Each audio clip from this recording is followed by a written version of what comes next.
Here's an example of the car actually running, so you can kind of get an idea of what's going on with the PID controller. So what we have here, we have the car itself. I have an RPM target, which is 750 RPM, and we have this little roller that I built and 3D printed. It just uses some cardboard tubes. This is just so it can run in place, and it adds in a bit of dampening so that the system doesn't seem to fluctuate. But I'll show kind of both up in the air and running on this, so you can kind of get an idea of how it will run in multiple different situations. So here we go. Alright, let's boot it up.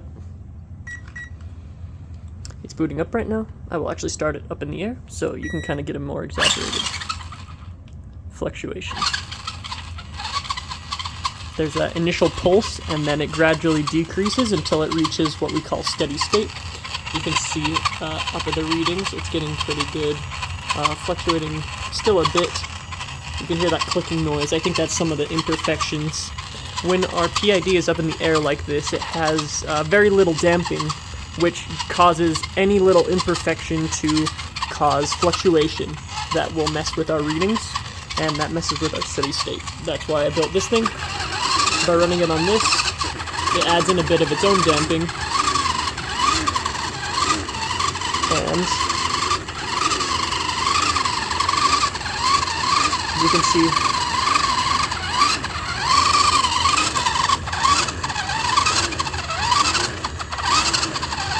it's hard for me I keep accidentally pressing harder or pressing not as hard. That's where the fluctuating is coming from now. If I let all of its weight sit on it, it'll try really hard. Uh-oh, I might be breaking it. But then, if we lift it up in the air, you can see it actually reacts pretty well to the change in damping. This is similar to what would happen if it goes from something like cement to grass. Alright, that actually gave me a good idea. I'm actually going to illustrate this more in person. So we have our car, it's actually running currently, achieving that steady state we want, and to kind of show that it will kind of accommodate the changes in environment easier now, we'll do this. It will try and go in circles. Here's my dog. The grass might be a bit too long to do this.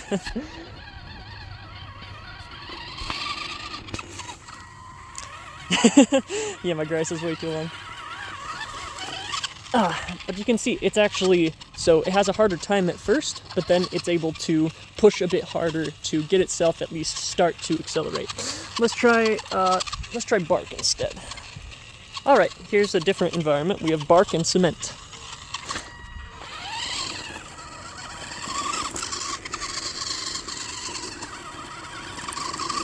You can see it does a bit better here.